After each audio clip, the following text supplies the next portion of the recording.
Vie divine de la très sainte Vierge Marie, seconde partie, chapitre 11.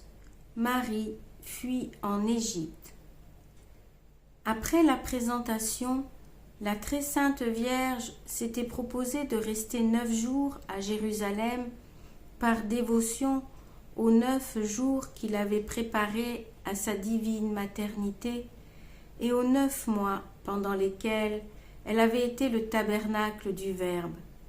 Avec Saint Joseph et le divin enfant, elle allait au temple et y restait depuis l'heure de tierce jusqu'au soir, dans le lieu le plus bas. De nouvelles faveurs y adoucirent les amertumes de son âme. « Ma très chère mère, lui dit un jour Jésus, essuyez vos larmes, puisque c'est la volonté de mon Père que je subisse la mort de la croix et que vous partagiez mes souffrances.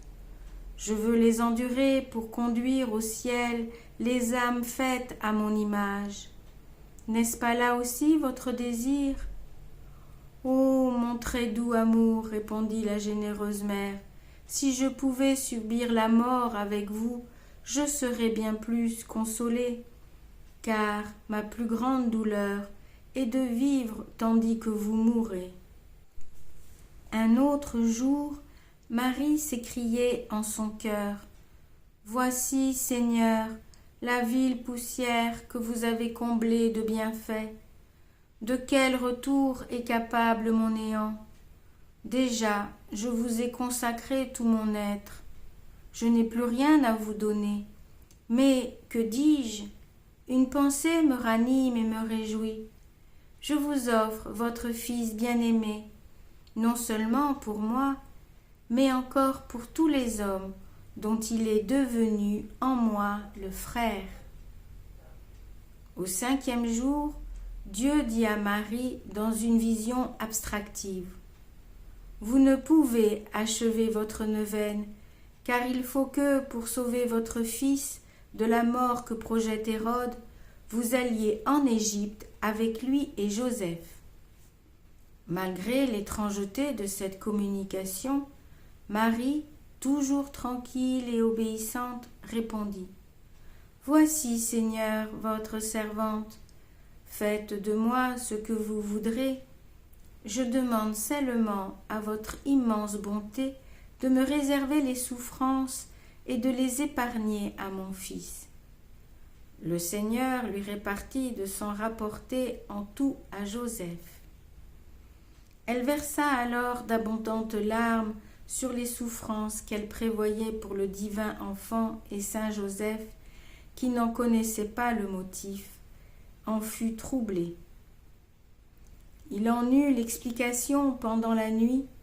L'ange qui avait dissipé son premier trouble lui apparut de nouveau en songe et lui dit : « Levez-vous, prenez l'enfant et la mère, fuyez en Égypte et n'en revenez que lorsque je vous en avertirai, parce qu'Hérode va chercher l'enfant pour le tuer. » À l'instant même, Saint Joseph se leva et alla communiquer cet avis à la très sainte Vierge.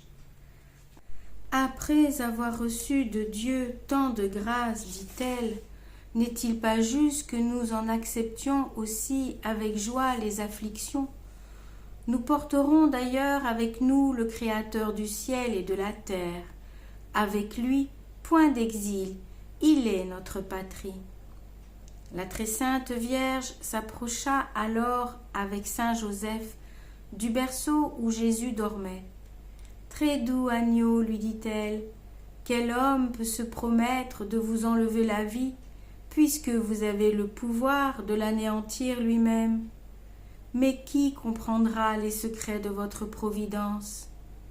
Permettez-moi d'interrompre votre repos. » La divine mère se mit à genoux devant son fils, le réveilla et le prit dans ses bras. Il pleura pour l'attendrir davantage et augmenter son mérite, mais cessa bientôt, en lui donnant d'une manière visible, ainsi qu'à Saint Joseph, la bénédiction dont il lui avait demandé le secours. Ils partirent aussitôt, un peu après minuit, en utilisant la monture qu'ils avaient amenée de Nazareth. Les 10 000 anges se manifestèrent aussitôt en forme humaine, et leur splendeur changea la nuit en un jour très agréable. Au sortir de la ville, ils adorèrent leur Seigneur dans les bras de sa mère, qu'ils assurèrent de nouveau de leur service. Elle eut le désir de passer par Bethléem pour vénérer encore une fois la sainte grotte, mais les anges l'en détournèrent à cause des recherches d'Hérode qui était informé de tout. Elle eut néanmoins la consolation de s'entretenir avec l'ange gardien de ce sanctuaire. Il était venu à sa rencontre sous une forme visible et avait adoré le Dieu incarné qui reposait dans ses bras. Comme Hébron était près de la route qu'elle suivait, elle eut aussi la pensée d'y visiter sa sainte cousine, mais saint Joseph fut d'un avis contraire, et avec son agrément, elle se contenta d'envoyer un de ses principaux anges à sainte Élisabeth pour l'instruire de ce qui se tramait et l'engagea à mettre en sûreté la vie de son fils. Pleine de reconnaissance, Élisabeth envoya un messager chargé de remettre aux saints voyageurs des vivres, du drap et de l'argent. Il les trouva à Gaza. La mère des pauvres partagea avec eux les présents qu'elle avait reçus et fit de l'étoffe un voile pour Jésus et un manteau pour Joseph. Pendant les 2 jours qu'elle demeura en cette ville, elle ne laissa pas d'accomplir quelques œuvres merveilleuses. Elle rendit la santé à 2 malades en danger de mort et à une femme paralysée. Surtout, elle produisit des effets divins dans les âmes des personnes qui furent en relation avec elle. Comment dire les doux entretiens de la mère et du fils le long du voyage, les cantiques par lesquels ils glorifiaient Dieu, et les nouvelles visions intellectuelles où la reine du ciel découvrait de plus en plus des mystères divins. Toujours soucieuse de son fils, elle lui disait quelquefois « Chère vie de mon âme, êtes-vous fatiguée ? Que puis-je faire pour vous soulager ?» Ma mère, lui répondait Jésus, tout ce que j'endure pour Dieu et pour les hommes me paraît très léger et très doux, surtout en votre compagnie. Quelquefois, il pleurait avec une sereine gravité. La mère attendrie qui voyait en son âme que c'était à cause des ingratitudes des hommes, gémissait avec lui, le caressait et le baisait avec autant de respect que d'affection. C'est ainsi que les saints exilés traversèrent plus de 60 lieues de pays inhabités avant d'arriver à la ville d'Héliopolis, qui est maintenant appelée le Caire d'Égypte. Ils eurent beaucoup à souffrir dans ce long voyage. La première nuit qui les surprit dans cette vaste solitude les obligea de s'arrêter au pied d'une colline. Saint Joseph y dressa une petite tente avec son manteau. La très sainte Vierge s'assit par terre en tenant le divin enfant qui dormit un peu, tandis qu'elle resta toujours éveillée. Ses anges l'environnaient sous leur forme humaine. Le Très-Haut permit aussi que l'inclémence des éléments s'unit à la fatigue.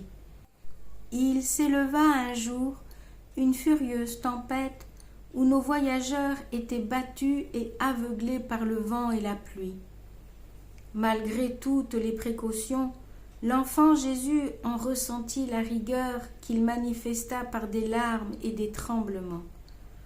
Comme elle l'avait déjà fait en d'autres circonstances, la reine des créatures commanda alors aux éléments de ne point nuire à leur Créateur. Pour la récompenser de sa compassion, Jésus à son tour ordonna aux anges de la mettre à l'abri, et à l'instant même, ils formèrent un globe lumineux et impénétrable aux injures du temps. La Sainte Famille s'y trouva mieux que dans le plus beau palais. Ce merveilleux secours fut renouvelé en d'autres occasions. Il arrivait aussi que les vivres manquaient sans qu'on pût s'en procurer. Alors, la très sainte Vierge s'adressait avec autant de confiance que d'humilité à la divine providence. Et les anges apportaient de la liqueur, du pain et des fruits délicieux. Lorsqu'ils les avaient servis à Marie et à Joseph, ils chantaient ensemble des cantiques de louange au Seigneur, qui avait tant d'amabilité pour eux. Pour les distraire de la fatigue du chemin et de l'ennui de la solitude, il amenait des montagnes voisines une multitude d'oiseaux qui les réjouissaient par la douceur de leur chant et la variété de leur plumage. Ils se reposaient sur les épaules et sur les mains de la reine de la création, et ils lui obéissaient quand elle leur commandait de remercier Dieu qui leur avait donné l'existence et pourvoyait à leur entretien. Elle-même récréait son Fils bien-aimé par des cantiques plus doux, en le reconnaissant pour l'auteur de ces gracieuses merveilles. Les saints anges s'unissaient tour à tour à leur souveraine et aux oiseaux, et faisaient tous ensemble un chœur admirable d'une harmonie plus spirituelle que sensible. Saint Joseph participait à toutes ces consolations. Pour les augmenter encore, son épouse attentionnée lui remettait l'enfant Jésus qu'il pressait sur son cœur et dont il baisait les petits pieds en demandant sa bénédiction. Après plusieurs journées de marche, la Sainte Famille parvint aux premiers endroits habités de l'Égypte. Mais, au lieu de la mener droit à Héliopolis, les anges, sur l'ordre de Dieu, firent plusieurs détours pour qu'elle portât en plusieurs autres lieux importants les prodigieux bienfaits de sa présence. C'est pour ce motif qu'elle mit plus de 50 jours à ce voyage à travers plus de 1200 lieues. Lorsque l'enfant Jésus, porté sur les bras de son auguste mère, entrait dans une bourgade, il levait les yeux au ciel, joignait les mains et priait son Père pour le salut de ses habitants, tristes esclaves du démon. Il précipitait dans leur ténébreux abîme les mauvais esprits qui animaient les idoles et renversaient les idoles elles-mêmes avec leur autel et leur temple. La très sainte Vierge coopérait à cette œuvre par ses prières, et saint Joseph en bénissait l'auteur. Les Égyptiens en étaient stupéfaits. Il y en eut qui, dans leur trouble, allèrent en parler aux étrangers nouvellement arrivés, c'est-à-dire à Marie et à Joseph. La mère de la sagesse profita de cette occasion pour les instruire sur le vrai Dieu et la fausseté de ceux qu'il adorait. Ses paroles étaient si éloquentes, ses manières si aimables, et les grâces de son Fils si efficaces, que beaucoup se convertissaient. D'ailleurs, non seulement les démons étaient chassés des idoles, mais aussi des corps, et un grand nombre de malades étaient guéris.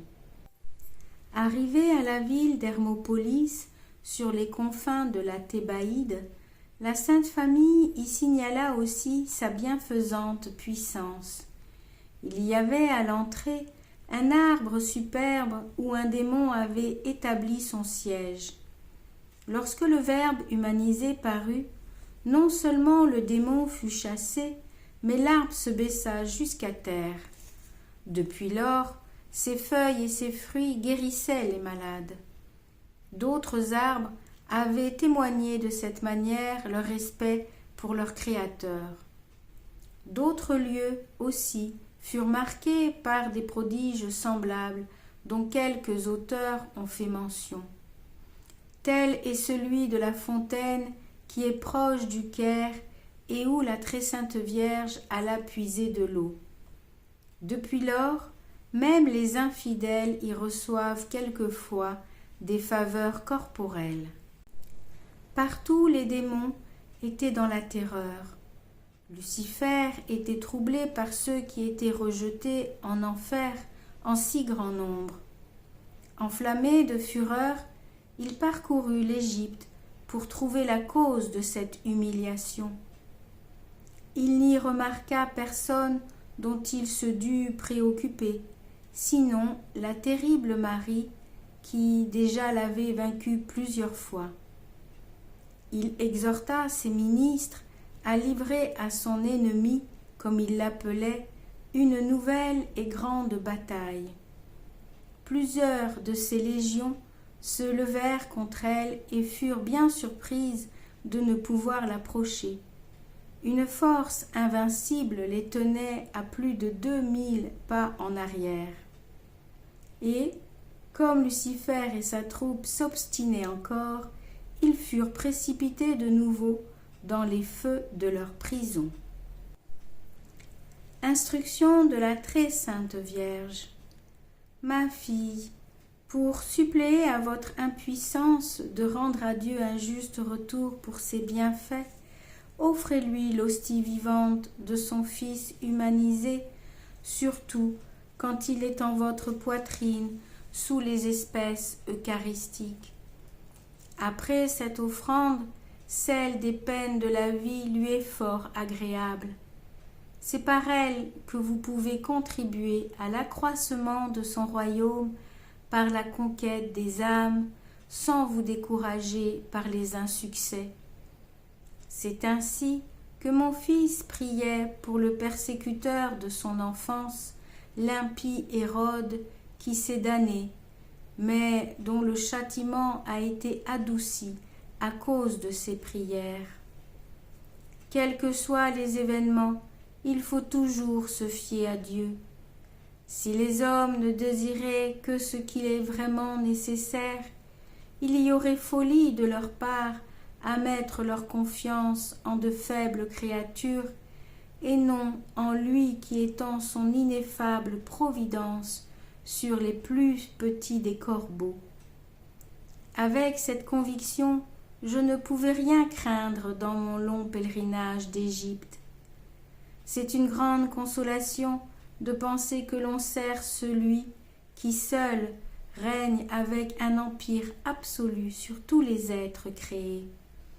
Aimez donc, ma fille, à dire sans cesse: qui est semblable au Seigneur qui habite les lieux les plus élevés et regarde néanmoins ce qu'il y a de plus bas au ciel et sur la terre?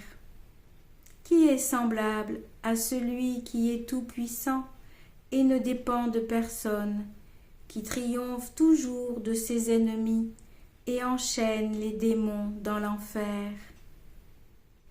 Fin du chapitre 11 de la seconde partie.